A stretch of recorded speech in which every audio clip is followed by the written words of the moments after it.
The following is a special presentation of Tony Kurre Radio. Keep your mission on your mind and your mind on your mission. This is Mission Minded with Michael Coleman. Welcome back to another Mission Minded. Keep your mind, your mission, your mind. He is Michael Coleman, the CEO of the Heart of Alabama Food Bank. And of course, he joins us every single week right here on TKR, a show you can hear at least 5 times a week, wherever you get your favorite podcast. And of course, right here on our brand new Tony Kurre YouTube channel. Michael, how you doing, brother? Everything good? Doing great. Just got through celebrating Veterans Day, and yes, very thankful for our veterans and all that they do and continue to do for our country. Absolutely. It was wonderful, and we appreciate your service because I know that you're a veteran as well. The Economic Innovation Group just came out a couple days ago and said that applications for new businesses in the first 8 months of 2023 are up 7% over 2022, and 2022 set a record. More than 5 million small business applications were filed last year. So found a really interesting article about what exactly people are looking for. First of all, before we get into our email questions, and we'll get into the 5 most Googled small business questions, and they're answered as well. Why do you think so many people in this country are wanting to start their own businesses? Well, this is just coming from my gut, but there's a lot of people who it's part of our culture that we grow up saying one of the great things about our country. Does our country have challenges? Yes. But one of the great things about our country is you don't have to wait to sit around and create a job or somebody to create a job for you. You can go out, if you have any skill whatsoever in any particular field, you can go out and create your own job. And it's that freedom and it's that independence, and that's how our economy is set up. We love the idea of entrepreneurship. Now, there's a high success rate of failures or a high percentage of failures in the first year of running a business, because a lot of people become enamored with the idea of being your own boss, working when you want to, whatever. Those people, if it's just, hey, I don't want to be up under somebody's thumb, those are people who are typically not going to do well. The people who do well, are people who have such a great work ethic, and they go, hey, I've got something that I don't want to pass off to somebody else. I feel like I can get in here and I can really build my own brand, my special expertise. And the truth of the matter is, in our culture, we have so many people that have side hustles, to kind of borrow a term we talk about. And look, I've done it. I've done some consulting on the side. I've done some pastoral work on the side. I've spoken at different places. So that's in essence as a side hustle. It's just taking what I have the ability to do and kind of create my own thing. And it's exciting for people. And people who are willing to work hard can create their own brand and create a good living from it. And it's something that's really pretty unique to the United States as to how our government sets up to support that. It really is. And knowing that you've done it, knowing that I'm doing it, I would say for people that obviously you want to have, and we're going to go through some of these questions and some of these answers, and maybe you're looking into something that you really think has got a niche. We talk about location. We talk about competition. We talk about equity. We talk about cash flow. I mean, all these different things that have to come into a business. And I would say this, love what you do. If you're going to start your own business, love what you do. Because if you're wanting to get out from underneath the thumb because you don't want to work for somebody else and you're working in an industry or something that you don't really enjoy, and even if it pays well, we always say, I think it's like 70-something% of people don't enjoy what they do for a living. If you're going to get into a business, love what you do, because you don't get time off. you don't. Yeah, I mean, you just don't. And I'll use an example. I got a friend of mine that owns a Sneaky Pete's down on Highway 31 in Montgomery Highway. And every time, he's owned the business for 30 something years, every time I go in there, he's working. He's in his 60s. He's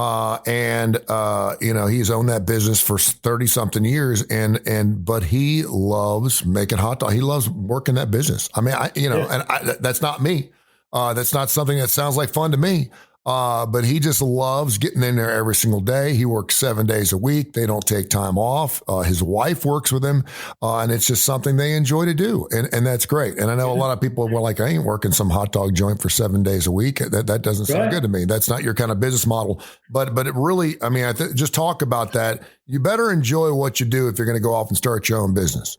Well, one of the questions it talks about here is people are questioning, Googling on small business ideas.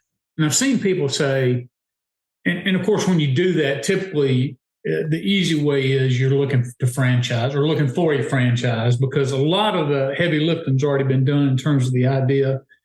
But what I've seen so often is people go, yeah, I want to be my own boss. And so they do it. And then they end up choosing what they think is the best, maybe how much capital they have. Well, I'm going to get this easier or less expensive franchise because it's easier for me to get into. And they put themselves out there and then they get in, like you said, it may not be something that came natural to them, like have a passion for cooking. So I want to have something that cooks hot dogs or something. Or I just love having the people come in. You get into something just because you fall in love with owning your own business and being a business owner, and you end up getting something that's incredibly unsatisfying. And then you're into it for a lot of money.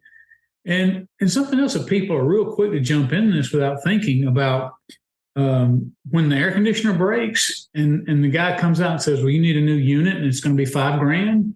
You don't get to turn to your landlord and say, hey, where's my air conditioner? Yep. That's $5,000 you've got to pull out from somewhere. And a lot of people start with such a low amount of working capital. That's why a lot of franchises I've noticed will tell you, hey, you can get into this for $100,000, let's say, but you have to have $750,000 to $1 million of working capital because you've got to get the building, you've got to hire employees, you've got to have all this upfront money and costs that goes into it. And a lot of people just don't have that or not willing to put those kind of dollars at risk. And so I just really encourage, like you said, you got to love it.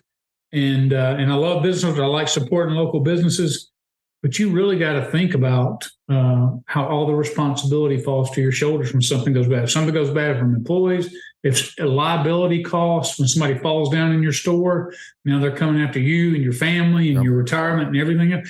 I mean, there's so much risk involved, but there's also tons of reward with being your own boss and building something with your name on it. I've seen businesses succeed and fail in both scenarios, but what do you think is the best route to go?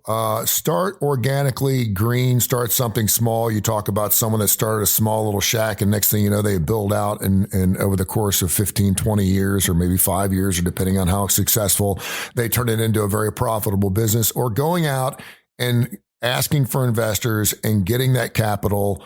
I was driving through Easley, South Carolina this past week, and I have never seen, it must have been 18, 19 miles of one business after another, after another, after another. I've never seen anything like it. I don't know if anyone's ever driven through Easley, South Carolina. And as an old person, of course, I'm reading old people read everything along the sky. And I'm sitting there with my son. He's like, why are you reading?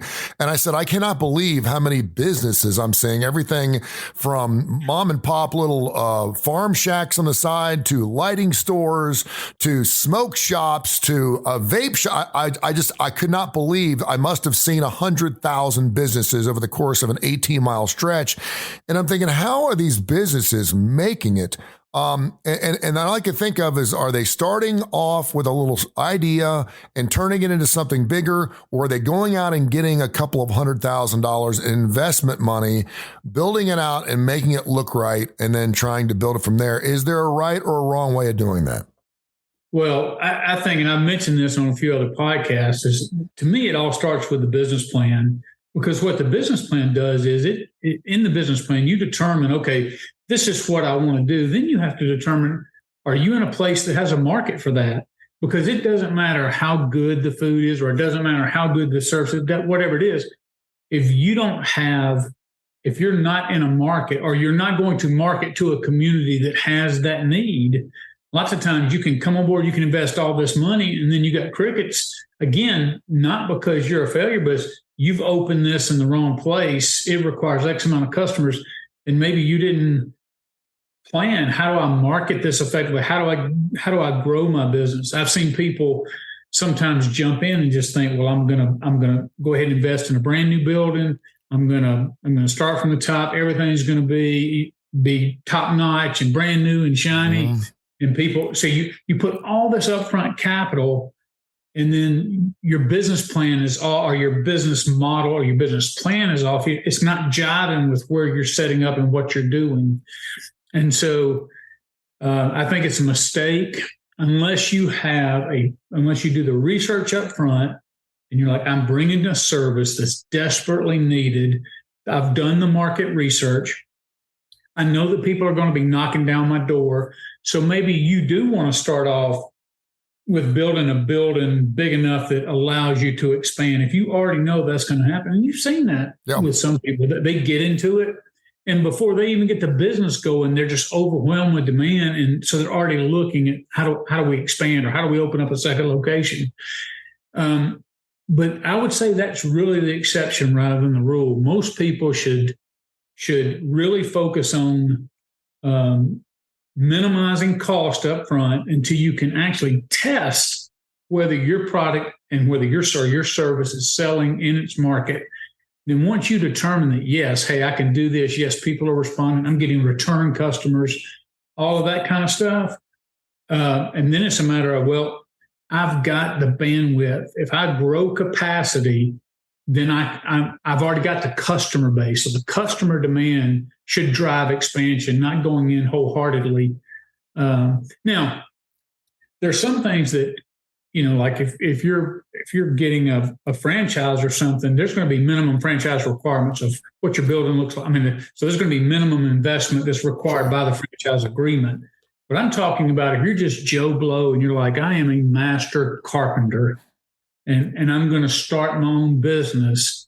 You don't necessarily go out and buy all brand new tools and wipe out Lowe's and Home Depot for all the brand new tools and then go build a big building and have custom, you grow into it, you get your name out there. And then once you've got a 3-month waiting list, then that's when maybe it's time to hire somebody. Maybe it's time, because now you start losing money. Yeah. Because people won't wait on you. They'll go to somebody else. So, but see, the market's driving that. And so lots of times we put what we think is a great idea out into play. And then we get out there and find out I've poured all this money and it's just lost because the demand's not what I anticipated. Do you have, we talked about this, it's funny because my daughter loves Starbucks and there's one on every street corner. And I didn't realize that Starbucks has been around for 50 years. 50 years. It's been around since 1973. And you ask people these days and they think the thing just popped up 10 or 15 years ago. A lot of businesses have been around for 20, 30, 40 years, and you're just seeing them because of social media and because of television. And it's just amazing to me. Do you, what kind of timetable do you give somebody when they do start a business, depending on what kind of cash flow and money they have coming in? And if you're just getting your bills paid, but you're not making the kind of money that you really want, how long do you stay in it? Is it 3 years? Is it 5 years? Is it 10 years? I guess it depends on who's doing the business and what kind of situation they're in. Yeah, it all depends on, I think it's smart that you go in and you always have a plan B. In the sense of not anticipating failure, but if you're putting all your eggs in one basket and then that basket, doesn't make it. Yeah. So, and it requires to really plan out. That's why it's good to have, if you're going to have seed money, you've got to understand that it's so much investment up front with the insurance. When we were running the boutique, we were renting the building. We had to insure the property. We had to, and then you get into all the taxes for employees. Mm-hmm. And then you had to hire a CPA to manage all that. And then you had a cleaning person had to come in and clean your store because, you've only got a couple of employees, and it goes on and on. Then you've got to, when we walked in, the boutique had really gone down in terms of the amount of product that it had. So, we had to invest about $25,000 just in bringing clothes in. And so you're like, yeah, okay, well, we hope we picked out the brands that are going to sell and be able to sell at a return that we can recoup our money. But there were lots of days where you'd have 2 customers come in the day, and you may have $50,000 of merchandise sitting out there, and you're just hearing crickets chirp. And so I had to sit, when COVID hit, I remember sitting down with my wife and my daughter who were involved in the business. And I said, look, we've been trying to keep our heads above water now for months, but COVID has just taken the in-store. So we had to transition to online in an effort to save the business. But, some people are like, well, let's just keep on. But if you're losing money, the hope is something magical is going to turn it around. Sure.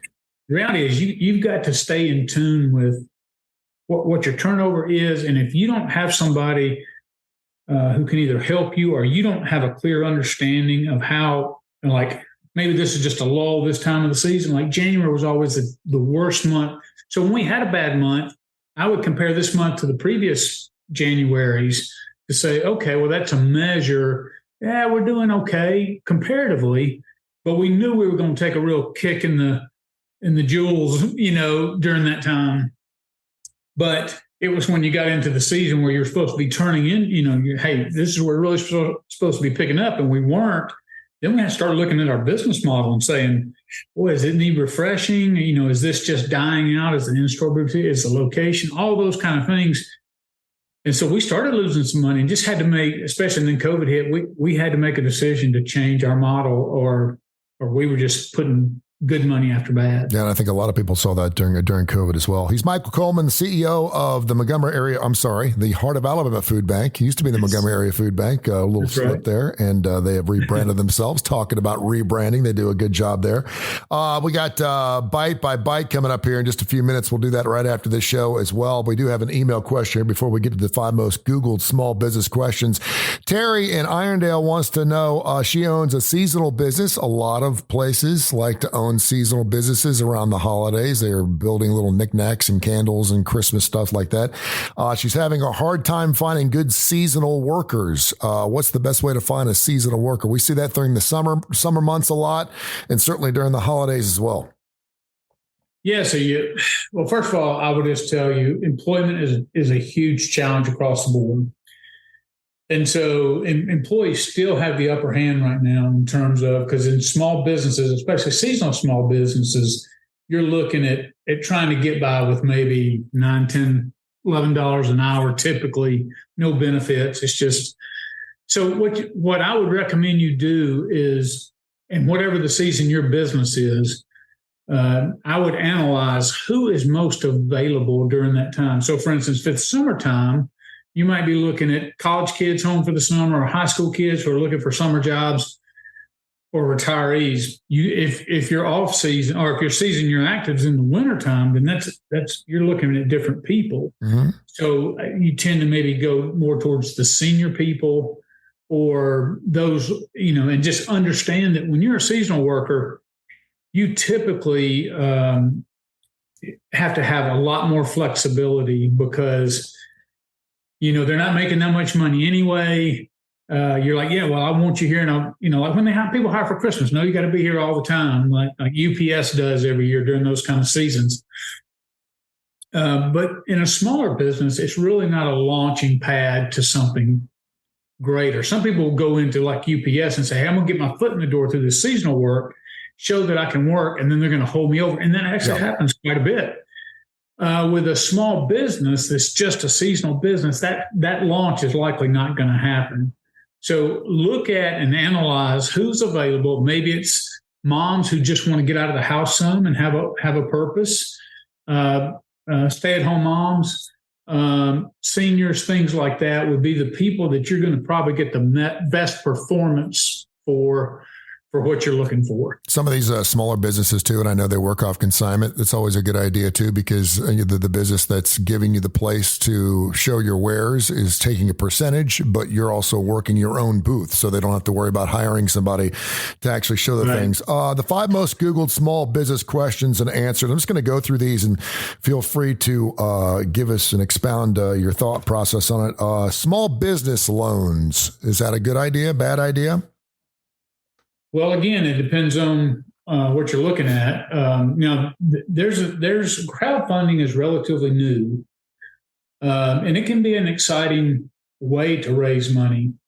The problem is with every bit of crowdfunding, if somebody's investing into it, the question is, what do they get for their investment? So you can do crowdfunding for as low as $10 a person. Mm-hmm. And people are, all right, I bought $10 worth of your business. What's the return on that? And you have to figure all that out. But you can also raise with Kickstarter and crowdfunding and all that kind of stuff with those programs that are out there. You can raise millions of dollars. So again, it all depends on what you want to do and how much capital you need up front. And lots of times it's just safer to maybe go to Small Business Administration, especially if you could get some guaranteed loans. And you just kind of shop those around to see which banks can give you the best rate based on those loans. But obviously the best situation is you can start a business without a lot of upfront capital needed, such as a skilled position like hey, I'm going to start my own HVAC business. I'm going to start my own carpentry work. Typically, you're going to have all the tools to do those kind of things anyway. A small business insurance company compiled a list of the hottest small business trends for 2023. Home remodeling work, solar panel installation, smart home installation, home health care, fitness training, digital content creation, animal caretaking and training, and cybersecurity. Of course, the best small ideas is the one that's specific to what you want to do in that particular business. Small business ideas. Do you find that people that get into small business for themselves already have an idea in hand and think this could work in my area? Or is it going out and saying, I think there's a need for this. I really don't know a lot about it, but I think I can build something here. Yeah. I mean, you see things like sometimes some of them, this is how both amazing and this is a little sad in some degrees, but you can start your own business. There are so many lonely people out there. There's actually apps that you can sign up just like you can on, I'm trying to think, what's the one where you're on Angie's List? Mm-hmm. So if I'm a carpenter on Angie's List, I can say, so people look for carpenter there, they can see me and people can review me. There's actually apps out there that you're like, hey, I'm just going to make myself available for people to talk. And it's $30 for an hour or $40 for an hour. And so you schedule when you're available and people actually pay, and then you talk to them for an hour. But it just goes to show you there's almost nothing that you can't make money from if you just put your head and mind to it. And there's more and more with the technology that's available, keep coming out. It's just going to get easier and easier to do. It's crazy. Small business marketing. That's something that a lot of people, word of mouth obviously is the best way to go because it's cheap. But talk about small business marketing. And is that something you need to look at before you actually start your business? Absolutely. And I will tell you, it's probably one of the biggest mistakes that people make is they go into business. What's the most effective way?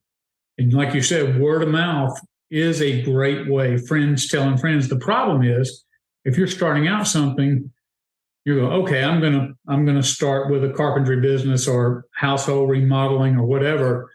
You got to do some work first to then, be able to get the recommendations. And I will tell you, you can also get sunk by doing that because if you go in and somebody has unrealistic expectations, you're new in the business, and you're let's say maybe you're not good at the paperwork and the details, so they come in and hire you to do something. You're like, oh, I got this. And you do it. And they're like, no, that's not what I wanted. And you're like, well, I put $2,500 into it. If you want something else, you got this big dispute. Well, that person's a key mover and shaker. And you're like, no, you got to pay money and get into that dispute. And that happens all the time. Mm-hmm. And then because you weren't very clear, didn't have it written out as to what the expectations were. And then they trash your reputation. But so just as good as somebody being an ambassador for you in a community, it works the other way as well. They can sink your business pretty quick. I think the marketing aspect of it is very important too, because you got to be ready for the marketing. If you're going to market, you better answer the phone. I have had a lot of businesses that said, listen, I had a window guy that was willing to put windows in my home. And I said, I'd be more than happy to go ahead and endorse your product. And I said, but you better be ready to go because I know you're going to get a lot of response on it. And guy never answered the phone. He was not ready for that marketing. So, you know. And I've had buddies who, and that's what I talk a lot about because I've talked with them about how they devise their business. So I had a guy, he was so cheap. Well, he was booked up for the next 4 months.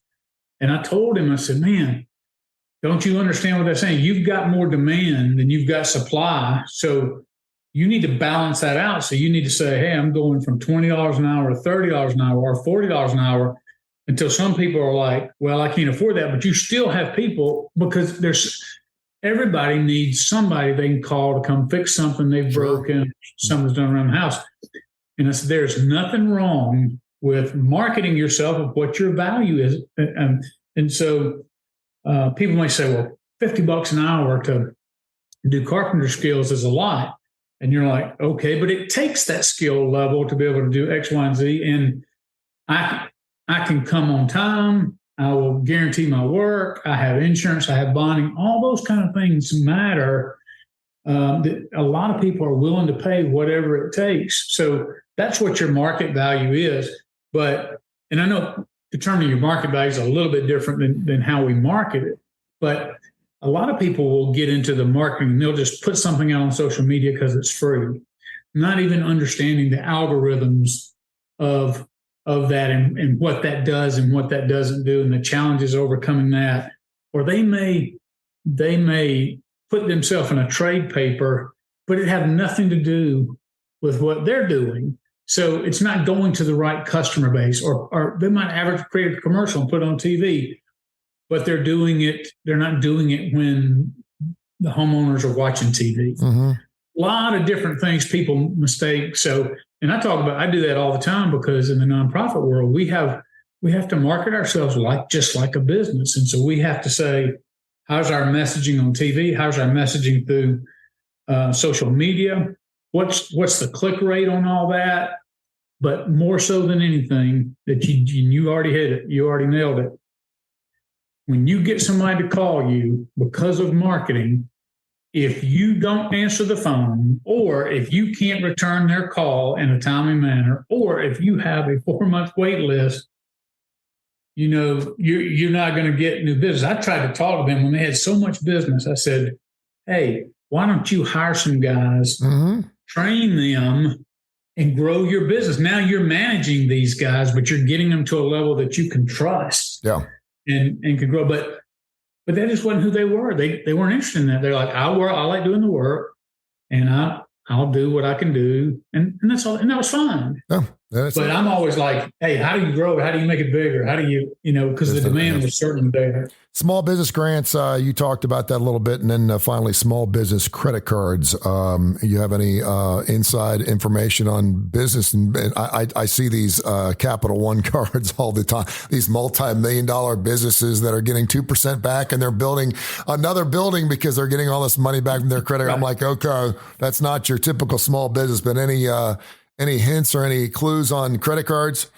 Well, I would shop around, obviously, and do get, because those buybacks or paybacks are important, because you're going to have, in today's world, you're going to have a business credit card to pay vendors. Most are not going to wait till they get a check. Some will, but like when you're ordering material and it's not local anymore. You're having to order, like with our boutique, a lot of our clothing came out of California. Well, they're not going to ship from California on the hope that I'm going to send them a check. They're like, no, you pay first. Mm-hmm. So you have to manage that. And so you're always trying to be competitive with rates. If possible, always try to be able to pay it off by the end of the month. I know that's not always possible, but if possible, do that, because that's how you avoid your interest rates, because as crazy as interest rates are now, even good credit cards are running into the high double digits, like 15 to 18 to 21%. Email questions anytime, info@TonyCurryRadio.net. Send your emails. We'll read them right here on Mission Minded. He's Michael Coleman. Stay tuned here if you're listening to TKR, wherever you get your favorite podcast, for Bite by Bite, another great show we do right here on Tony Curry Radio. This has been a special presentation of Tony Curry Radio.